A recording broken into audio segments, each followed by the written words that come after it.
Today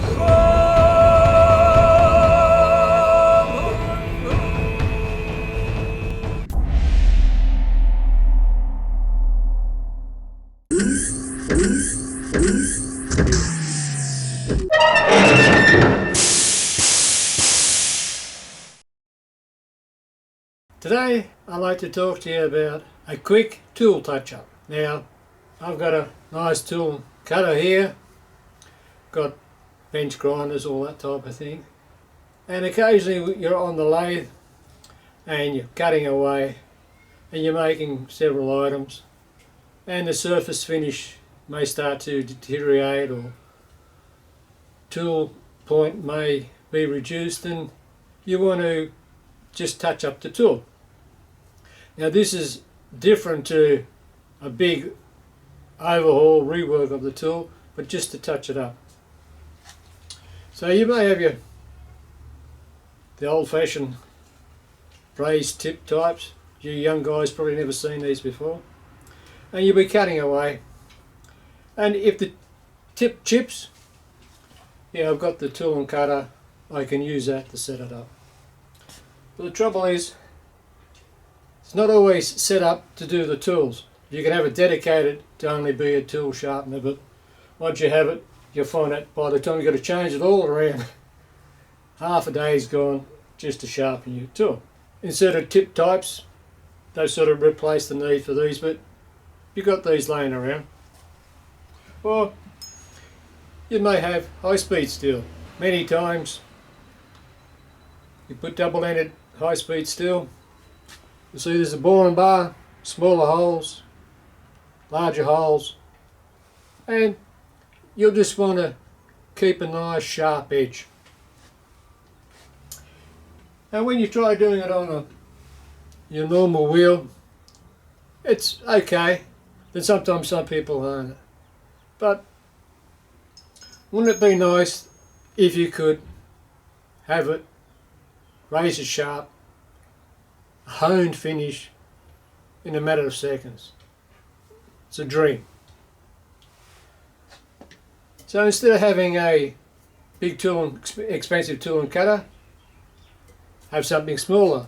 Now I tried to come up with a device from the tile cutter, ceramic tile cutter, but the wheel was too small and the framework was too large. Then I come across, well, we all should have one of these in the workshop. We do a bit of work, bit of linishing. If you want a stripe finish, you can put your aluminium and that type of thing, remove paint, great for removing burrs, all that type of thing. And this particular set from Aldi, it's got the attachment here and a lovely work holding stand. Slide along, set the gauge. Wouldn't it be great if we could remove the sanding wheel and replace it?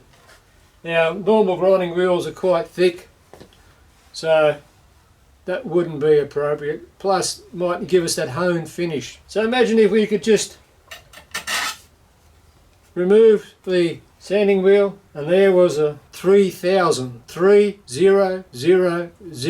grit diamond wheel. Wouldn't that be fantastic? CNC4A always taking you to the next level. We've done it. And it is extremely simple to do. You scrape off, as these photos will show, you'll scrape off the glue, clean up the residue with a bit of methylated spirits, or rubbing alcohol some people call it, or acetone, nice and clean. You buy your 150mm disc, they're about $5 to $10 on eBay. Trouble is they've got a 12.7mm hole. The hole in the bracket here, this disc, is 10mm. So as these photos will show, I just turned up a little spigot to locate the diameter to the center bore, so as it was aligned, just got some super glue, dropped it on, clamped it in position, removed the little spigot so as it wouldn't be glued in there, and there we have it. I can tilt the plate here to the angle. I can also rotate this to the angle. This is just for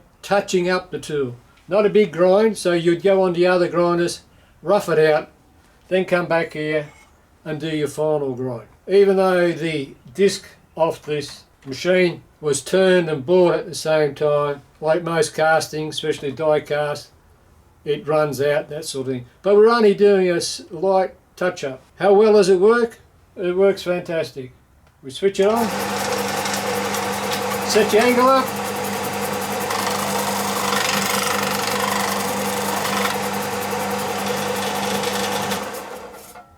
done.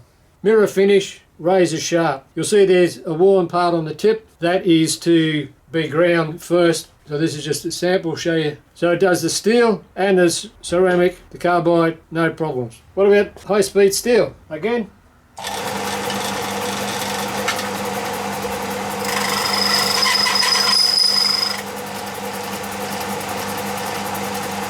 Another mirror finish. And if you just want to do a quick one,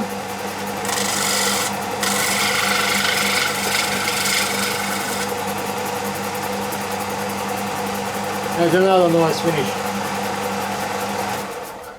So the way you would do it is you grind the greater angle on first, then you just put a little lip, maybe 1 or 2 millimeter of your hone edge at the reduced angle. This can be sitting on your bench, on your floor, out of the way. Then whenever you need it, you can even just plug it in, even on your knees, come up, touch it, and done. I forgot to mention, if you want to keep it cool, you can just get your $5, $10 coolant mister and just set that up anywhere you like. This particular type has got the plastic cover and a little drain tube in the bottom. So that should keep the mist out of the electrics and stop it from spraying around the place. So as you can see, quite a versatile machine to have around the workshop, and these misters are only 10 bucks anyway. A very cheap investment for a big increase in productivity. Somebody said, well, these don't rough out the material. This is a tool touch-up, not for roughing. You can have different size discs, different grits, depending on what you use. Pulling this out isn't a 5-minute job. When I tried with the adapter here, as you can see, it's about that wide, so you lose that much of your grinding, plus you can't have your rest sitting right up against it. You could do, even if you're just doing woodworking, you could do your chisel points without any honing. Your tools will last. If you're wanting to make up special shape inserts, you could hand dress it.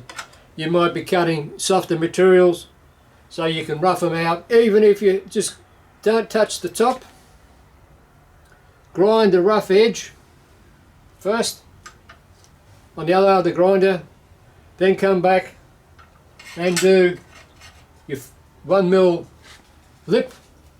You'll still maintain the same height, so you can put that into your CNC machine. You've got a tool that will cut the material that you didn't have before. You still maintain your center height, so you can just unscrew it and put it back on. So for those one-off jobs, keeping your tools in tip-top condition before they get too badly damaged that you need a large grind, quite easy, quite simple. If you've got one of these already, no extra cost. $5 for the wheel, $1 for the super glue, and it's done in half an hour.